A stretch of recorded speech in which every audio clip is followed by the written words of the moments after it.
बिस्मिल्लाहिर्रहमानिर्रहीम। अस्सलाम वालेकुम। नाइमरोज टीवी, मैं मुबारक जवेद और मेरे साथ है नसीर साहब। जी नसीर साहब। जी मुबारक साहब, ये नए कवानीन आए हैं यूरोप में, उसमें यूके में। तो ये बताइएगा कि ताकि बहुत सारे दोस्त हैं आजकल छुट्टियां उन्होंने जाना है, यूके भी जाना है, यूरोप में फिरना है, तो वो क्या फिर एहतियाती तदाबीर है या क्या सहूलतें दी हैं हुकूमत ने यूके की? अच्छा, दूसरे हिस्से में एक ऐसा नजारा आपको मैंने दिखाना है। जो लोग कहते हैं कि अहमदी काफिर है और जो खिदमत ये पीर फकीर मौलवी कर रहे हैं इस्लाम की, वो दिखानी है। आपने पूरा प्रोग्राम देखना। अच्छा नसीर साहब, आपका सवाल ये था कि यूरोप से जो लोग यूके में आना चाहते हैं उनके लिए नए क्या कवानीन है। ये अच्छी एक खबर है कि यूके ने तमाम पाबंदियां यूरोपियन और अमेरिका से आने वाले लोगों के लिए उठा ली है। अब आपको 10 दिन के लिए कहीं पे भी बंद नहीं होना पड़ेगा, ना घर में ना होटल में या कहीं पे भी ना। ठीक है, आजादी के साथ आप आए और आके यहाँ पे अपना पिकनिक मनाएं, घूमे फिरे जिस तरह मर्जी। तो काफी सहूलत होगी ये वाली, और बड़ी अच्छी खबर है। तो इसके अलावा जी, तो ये जो सी वैक्सीन वगैरह अगर किसी ने लगवाई हो या वैक्सीन लगी हुई हो? नहीं, वैक्सीन दोनों लगी होनी चाहिए, वरना वो सफर नहीं कर सकेगा बंदा और उसके ऊपर ये कवानीन नहीं होंगे। जो भी है ये वैक्सीन का सर्टिफिकेट पास होना चाहिए। इसी तरह ये इंग्लैंड में जो लोग रहते हैं, मैंने पहले भी बताया था कि NHS को लिखें तो वो आपको सर्टिफिकेट इशू कर देते हैं, तो वो अपने पास रखे। इसी तरह जो लोग यूरोप से आते हैं, बेल्जियम, हॉलैंड, फ्रांस और जहां जहां से भी आ रहे हैं, उनको ये साबित करना पड़ेगा कि उनके पास उनको 2 वैक्सीन लग चुकी है ना। ठीक है, और ये दोबारा जो जहाज हैं रवा दवा इजी जेट वगैरह जो है, जल्द आपको न्यूज आ जाएगी कि उसी तरह सफर शुरू हो जाएगा। जी, जो यूरोपीय पाकिस्तान से, इंडिया से, श्रीलंका, बांग्लादेश से आने चाहते हैं लेकिन है वो यूरोपीय, वो उधर के रहे या जर्मनी के, नहीं वो उन पे ये कवानीन नहीं है। ये सिर्फ यूके जो यूरोप से आ रहे हैं ना, वो 10 दिन होटल में रहेंगे। जो ममालिक है ना, सिर्फ ये यूरोप और अमेरिका के लिए इन्होंने ऐलान किया है ना।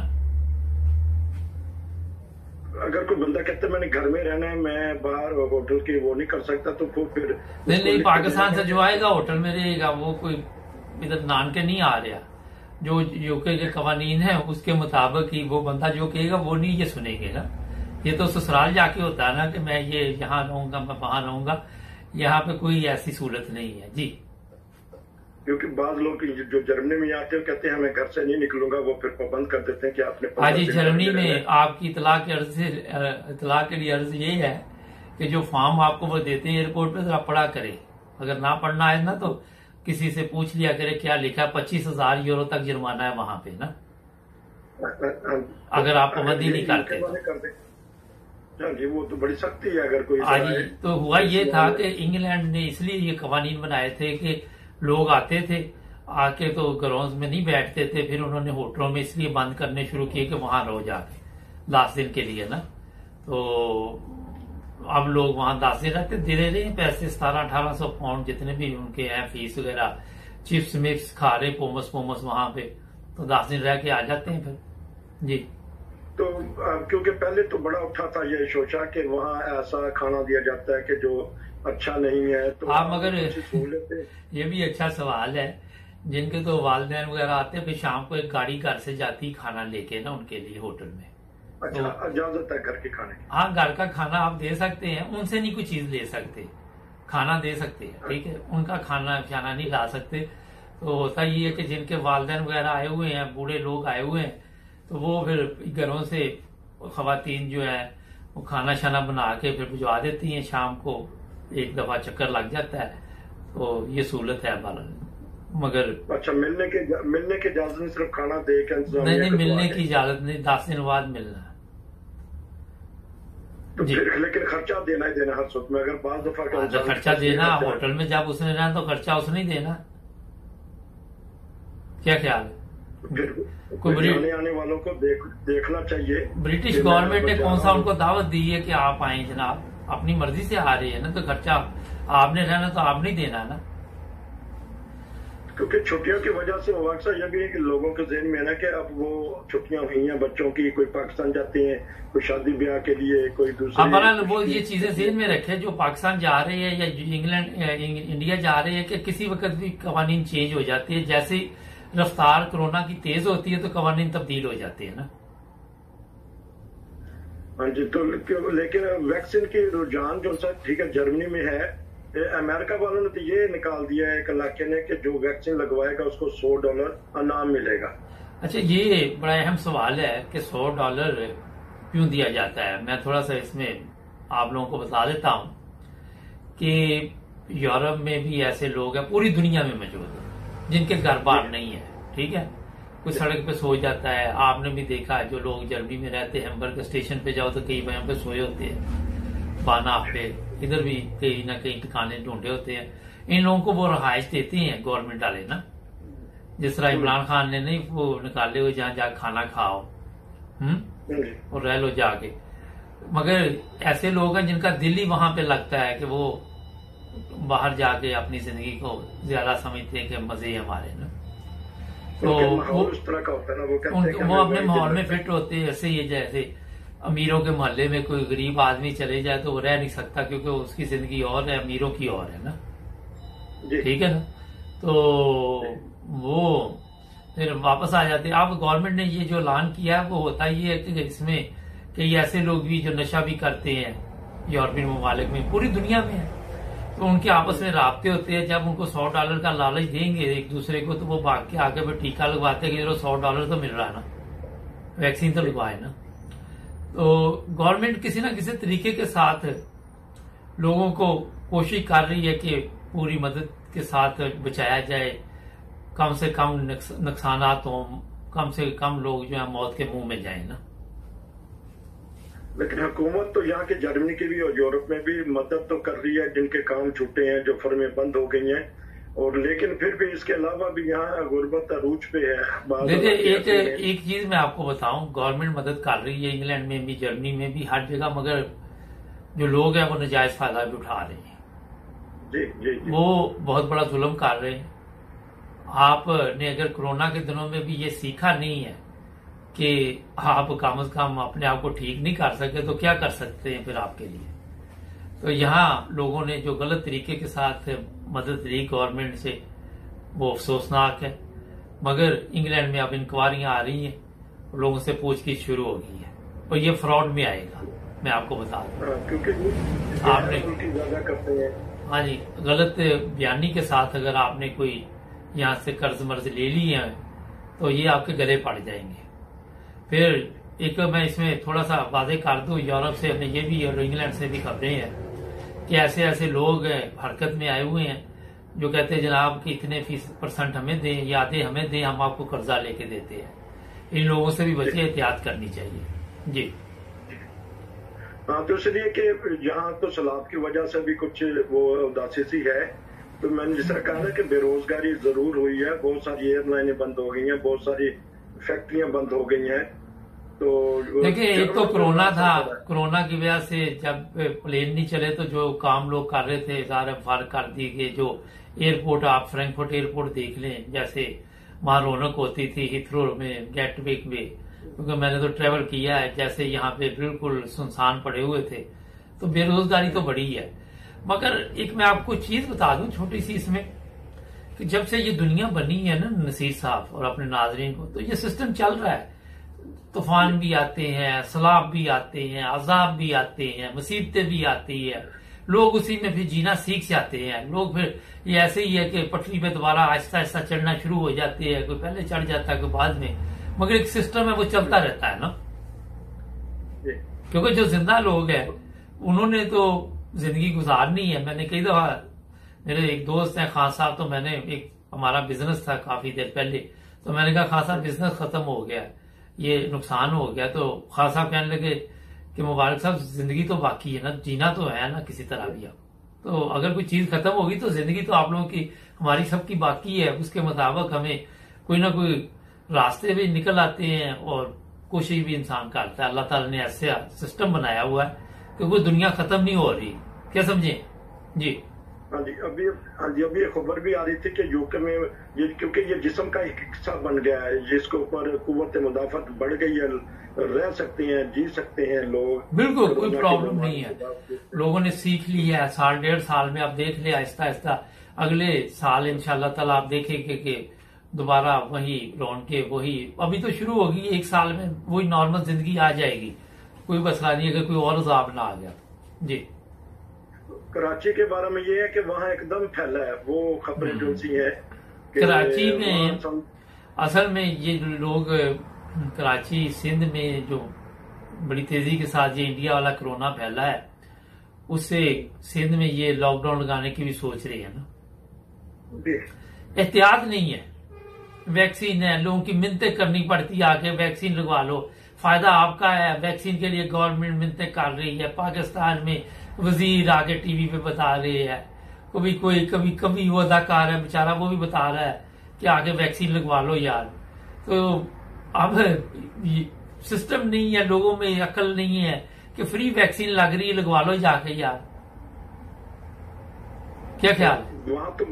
वहाँ तो मास्क भी बड़े सस्ते हैं। और हाँ, मास्क इसलिए सस्ते हैं, कई लोग पुराने भी 2-2 के इस्त्री करके बेच रहे हैं। जी, अच्छा, बेच भी देते हैं। तो हाँ, उन्होंने पकड़े हैं लोग ऐसे थे जो पुराने मास्क जो है उनको साफ करके बेच रहे थे। जी, तो अब ये है कि जो जाने वालों को एहतियात करनी चाहिए। बहुत सारे जा रहे हैं लोग, जिस तरह मैंने कहा है। देखिए आप आए जाए, देखे मैं आपको बताऊं, अब लोग कितनी देर घरों में बैठे बीमार हो गए हैं। यहाँ यूके से तो ये भी खबरें कि तलाक के केसों में इजाफा हुआ है। मियाँ बीवी घर बैठे लड़ पागल हो गए। क्या समझे? ये नहीं पाकिस्तानी की नहीं भी बात कर रहा, दूसरे गोरे शोरे तीसरे पीले नीले सब जितने भी है ना, तब क्या करें? तो इसलिए तो ये एहतियात का तकाजा है कि जब भी कोई सफर करे तो सारे सफरी जरूरी हर चीज साथ रखे, वरना वो फिर आपको तंग करेंगे, फिर आपकी टिकट भी जाया, आपको एयरपोर्ट पे भी आप खज्जल खराब हो सकती है, कई चीजें हो सकती है। इसलिए जो फाइल है उसको तैयार करके अपनी साथ रखे, जो पेपर भी मांगे उनके सामने रखे। जिस मुल्क में भी आप ट्रेवल कर रहे हैं उसके पहले ऑनलाइन जाके चेक करें क्या क्या उनके वहां के कवानीन है। ठीक है ना जी। बच्चों के बारे में बड़ी एहतियात करनी चाहिए, क्योंकि अब पाकिस्तान में जो फ्रॉड है, नौसरबाज है, वो रास्ते में लोगों को अगवा भी कर लेते हैं। हाँ, ये तो वहाँ चलता ही रहता है, ये नॉर्मल है पाकिस्तान में। वहां पे अब ब्रेक लेती है, तो ब्रेक के बाद एक मैं दिखाना चाहता हूँ कि तरीका वारदात कैसा कैसा ढूंढा हुआ है। कहते जी अहमदी जो है मुसलमान नहीं। अब मैं दिखाता हूँ आपको, और आपने फैसला करना और कुछ पाकिस्तान की सियासी सूरत हाल पे बात करनी। जुड़े रहना टीवी के साथ। नाज़रीन, ब्रेक के बाद आपकी खिदमत में दोबारा हाजिर। और ये देखे जनाब, ये एक नसीसा, ये पीर साहब है। हाँ जी, पीर साहब है, बैठे हैं। और जिस तरह नाजरीन को हम बताते होते हैं कि कॉपीराइट की वजह से बात चीजें हम सुना नहीं सकते, और ये कारी साहब तिलावत कर रहे हैं, तो वो अब देखें कि तिलावत के दौरान ही लोग तकद्दस नहीं रख रहे कुरान पाक का, तो उठ के पीर साहब को पैसे दे रहे हैं। पहली चीज तो ये है कि काश कुरान पाक इनकी समझ में आता ना। ठीक है जी, इनको पता होता कि कुरान पाक की तालीम क्या है। दूसरी चीज ये है कि मुझे ये समझ नहीं आई कि ये क्या कर रहा है, किस चीज के पैसे ले रहा है। जी, आपको समझ आई है कोई? हैरानगी की बात है ये। अब समझना चाहिए इमरान खान की हुकूमत को या ऐसे लोगों को कि उनके ऊपर ऐसा हाथ डालने कि हर गली में, हर नुक्कड़ पे वहाँ ये पीर फकीरी और ये पैसे ठगने का तरीकेकार निकला है। नहीं, मुझे ये नहीं समझ आ रही कि ये क्या कर रहा है। अच्छा, ये नस्ल दर नस्ल ऐसे बैठ के पैसे लेता रहेगा, और इनकी बड़ी बड़ी गाड़ियां, बड़ी बड़ी कोठियां, और ये गरीब आदमी जो पैसे दे रहे हैं, ये बेचारे ज़हनी मजदूर, ज़हनी गुलाम, क्या इनका बनेगा। इस पर बेशुमार प्रोग्राम किए, मगर ये दिखाने का मकसद होता है कि ये बेकार चीजें हैं। मेरे दोस्तों, मेरे देखने वालों, खुदा का खौफ करो, इन लोगों को ना पालो। इनको चाहिए कि जाके कहीं रिज़्क हलाल ढूंढे, जहां कहाँ कहीं काम ढूंढे। अगर आप नबी पाक सल्लल्लाहु अलैहि वसल्लम के जमाने में चले जाएं तो नसी साहब, आपने भी सुना होगा वाकया, बचपन में सुनते आए कि उनके पास आए तो उन्होंने कहा जी मेरे पास रोजगार नहीं। तो उन्होंने कहा कि आपके पास क्या चीज? तो उन्होंने कहा एक चद्दर है। तो उन्होंने कहा बेचो, कुल्हाड़ी और रस्सी लो और उसके साथ अपना रोजगार चलाओ ना। तो मेहनत की हमेशा तालीम इस्लाम ने दी है, तो इसकी तरफ तवज्जो दे, इन पीरों फकीरों को पालना बंद करे। इमरान खान साहब कोई ऐसी कमेटियां बनाए जो इनको पकड़े, इनको खत्म करे। इस तरह के पीरों को सजाएं देनी चाहिए, ऐसे कवानीन बनाए जी। वो हर किसी के ऊपर टैक्स तो लगा देते हैं, लेकिन इनकी ये जो अमीर से अमीर होते जा रहे हैं लोग, इनकी तरफ वो क्यों नहीं देखते कि अगर जिसी के ऊपर टैक्स लगा दिया जाए ना, तो इनको लाखों करोड़ों रुपए अरबों रुपए इकट्ठे होंगे कि ये जो उनसे नजराने इनको आते हैं। देखिए जी, मैं आपको बताऊं, ये टैक्स नहीं है, ये बिल्कुल जड़ से खत्म करना चाहिए। ठीक है जी, ये गलत पैसे है। गलत पैसे में किस चीज का टैक्स लेना आपने? ये पैसे ठीक नहीं है। ये हक मार रहे हैं किसी का, वो अंधाधुन लोग इनके ऊपर एतमाद करते हुए पैसे दे जा रहे हैं। तो इस तरह तो फिर वीडियो बना बना के लोगों को दिखाते हैं, ये नहीं कि देखें जी हमारे पीर साहब ने ये कर दिया है, वो कर दिया है। मैं आपको बता रहा हूँ कि ये बहुत बड़ा जुल्म है पाकिस्तान में। इस पे गवर्नमेंट को तवज्जो देनी चाहिए, इन ऐसे लोगों का खात्मा करना चाहिए, इन पे पाबंदी लगानी चाहिए, इनके लिए कोई ऐसी सजा मुकर्रर करनी चाहिए जिसकी वजह से इनके अंदर डर और खौफ पैदा हो और इस तरह के मामला से ये दूर हो जाए। ये जो पीर बनते हैं इमरान खान साहब, ये इनको लेके आए, इनको 10 पुलिस वाले के इनको ठीक करके दिखाए आपको कि ये रिश्वत ना ले। तो ये बेकार है। कोई पीर शीर नहीं, इस्लाम में कोई इनका वजूद नहीं है, पीरों शीरों का कोई गुंजाइश नहीं है। तो अब हुकूमत किस तरह तवज्जो दे, तो उसको तो अपने लाले पड़े, कभी वो हार जाती है फिर परेशान होती है, जब जीत जाती है फिर कल सियालकोट से जी इलेक्शन जीता है फरदौस आशिक अवान ने भी बड़े सख्त बयान दिए हैं, मजाक में दिए हैं। फिर जो मरियम नवाज है वो भी बयान देती है, हम ये करेंगे वो करेंगे।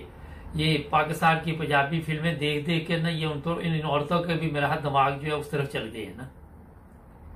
और कोरोना तो फैलना जिस तरह ये मिठाइयां खिला रहे हैं, जिस तरह ये कोई एहतियात नहीं है ना। चले, मेरा मतलब अगर आप जीत भी गए तो साथ ही बयानात आज ये आ रहे हैं अखबारों पे इधर उधर कि जनाब आप पूरे पाकिस्तान में पीटीआई आ गई, एक सीट जीतने से पीटीआई ने जनाब जैसे पूरे पाकिस्तान में सिस्टम को चला लिया अब सारी हर। तो ये मुझे समझ नहीं आता इतनी बड़ी खुशफहमी कैसे शुरू हो जाती इन लोगों को ना। कश्मीर में आप ठीक है सीटें जीत गए हैं, मगर ये आपको मैं बताऊं कि कभी वहां पे नवाज शरीफ भी जीता था। तो लोग जीतते हैं, जब आप काम नहीं करेंगे तो फिर हार जाएंगे। तो इसमें कौन सा बड़ा कारनामा है? मगर जो लोग जीते हैं अगर तो वो खिदमत के जज्बे के साथ वो आम पब्लिक में जाएं, उनसे पूछें मसाइल क्या आपके, उनको मसाइल पूछना क्या, सोशल मीडिया भरी पड़ी है मसाइल से। जी बिल्कुल, पूछना क्या है? तो सड़कें टूटी हुई हैं और सैलाब आ जाए। हाँ, ये भी एक बड़ा अच्छा सवाल किया आपने कि एक आशिक रसूल सड़क बनाता है पाकिस्तान में, वो टूट जाती है। एक यहाँ पे वो अपना गोरा बनाता है अंग्रेज, वो सड़क नहीं टूटती क्योंकि पता है कि किस तरह उन्होंने, क्योंकि जो अगर आशिक रसूल, मैंने इसलिए कहा कि अगर वो सच्चा आशिक रसूल हो तो वो उसकी भी सड़क ना टूटे। बिल्कुल जी, ये मकसद हासिल करना। तो इसके अब देख ले कि इस्लामाबाद में वहाँ पानी तो हर जगह आया दुनिया में। आप वो भी जो कुछ लोग हैं वो गवर्नमेंट पे डाल रही है। अब जर्मनी में सैलाब आ गया तो गवर्नमेंट मदद ही कर सकती है ना, क्या करे गवर्नमेंट वहां पे? तो वहां भी गवर्नमेंट मदद कर रही होगी, फौज वगैरह आई होगी। जिस तरह नुकसान हुआ है पाकिस्तान में, इधर इंग्लैंड में भी कल लंदन में बड़ी तेज बारिश हुई है। अगर कोई नुकसान हो जाए तो लोग फिर यही है ना, हेल्प ही कर सकते हैं ना। अब किसी के कोई पैगाम तो नहीं पहले आना कि तुम्हारा अभी बारिश के जरिए घर गिर जाना या सैलाब के जरिए गिर जाना। तो ये तो एक अल्लाह ताला माफ करे, महफूज रखे सबको। मगर जब आप प्रॉपर्टी वगैरह लेते हैं ना, मैं एक चीज इस तरह बता देता हूँ, तो ये जरूर चेक करें कि ये एरिया कौन सा है। यहाँ पे सैलाब आता है या 10-20 साल पहले आता है, तो वो चीजें जरूर चेक करें। तो क्योंकि वहां तो नदी नालों के ऊपर बिल्डिंगें बनी हुई ना, जहाँ ज्यादा नुकसान इसलिए वहां हुआ है कि इस्लामाबाद में मतलब और जाके जब वो ठीक है, मगर अब गवर्नमेंट पे वो सारे नुकसान डालना ये भी एक मेरा ख्याल मुनासिब नहीं है जी। हाँ, तो बाकी अब ये वो केस जो सा है नूर मुकद्दम वाला, वो अब देख लें कि हाई लेवल पे जाएगा, हुकूमतें बीच में शामिल होंगी। और देखिए जी, ये सिर्फ एक केस नहीं है, ऐसे के केस कई सामने अब आ रहे हैं, आए दिन ये मामला बढ़ते जा रहे हैं। ठीक है जी। आपने देखा इस्लामाबाद में पहले वो वीडियो वाला केस आया, फिर ये आया, फिर वो कराची में 6 साल, ये बेशुमार केस है यहाँ पे, एक नहीं है। एक अगर उठा लेते हैं मीडिया वाले तो उस पर लोग ध्यान देते हैं, मगर मसाइल बहुत ज्यादा है पाकिस्तान में। कवानीन है मगर अमल कमजोर है। तो इस पे एक इनको अदारा बनाना चाहिए, स्पेशल एक फोर्स बनानी चाहिए। नहीं, किसी स्पेशल कहाँ आप फोर्स बनाएंगे नसीर साहब? वो जो इदारे बने वही अगर काम करना शुरू कर दें तो मेरा ख्याल सारा कुछ ठीक हो जाता। नया अदारा बनाएंगे फिर इससे नहीं होता, किसी मुल्क में भी ऐसे नहीं होता। सबसे पहले कवानीन के ऊपर अमल होना चाहिए। अदारे क्या करें, जो पहले अदारे बने वो पहले खिदमत अगर ठीक करनी शुरू कर दे तो और की क्या जरूरत है अदारे की जी। क्योंकि इमरान खान साहब तो खुद कहते रहे, और पुलिस का निजाम सिस्टम दुरुस्त नहीं। अगर पुलिस बर वक्त मदद करे, पुलिस वालों की ये हालत है अब कि पहले वो लोगों को बाहर मारना अपना फर्ज समझते थे। अब जब से ये मोबाइल फोन सबके पास है ना, अब उनको भी कोई शर्म आ गई है कि वीडियो बना के तो वो यार मेरी चले जानी सोशल मीडिया पे, फिर मैं मोहल्ले में मुंह दिखाने के काबिल भी नहीं रहना। ठीक है, तो इसने काफी कंट्रोल किया हुआ है, लेकिन पुलिस स्टेशनों में तो तशद्दुद हो रहा है ना। जी जी जी। हाँ, तो वही जिस तरह के वहाँ अदारे बिल्कुल अब नाकाम हो गए हैं हर मामले में, तो हुकूमत को बेचारी को अपनी पड़ी हुई है कि मैंने किस तरीके से 2 साल निकालने हैं और अगली फिर बारी हमारी बारी है। हाँ, बहरहाल ये बारी अगर इनकी है या जिसकी भी है ये नहीं है, मगर ये सोचना चाहिए कि लोगों को इंसाफ तक किस तरह आसानी मिल सकती है। और जब आपके मुल्क में इंसाफ मिलना शुरू हो जाएगा तो सब कुछ ठीक हो जाएगा। नाज़रीन, आज के लिए इतना ही बहुत है। क्योंकि नसीर साहब की बात रहा तो नहीं गई, ठीक है, मुकम्मल जुड़े थे 9 टीवी के साथ। हमारे चैनल को सब्सक्राइब करें। मिलेंगे अगले प्रोग्राम में।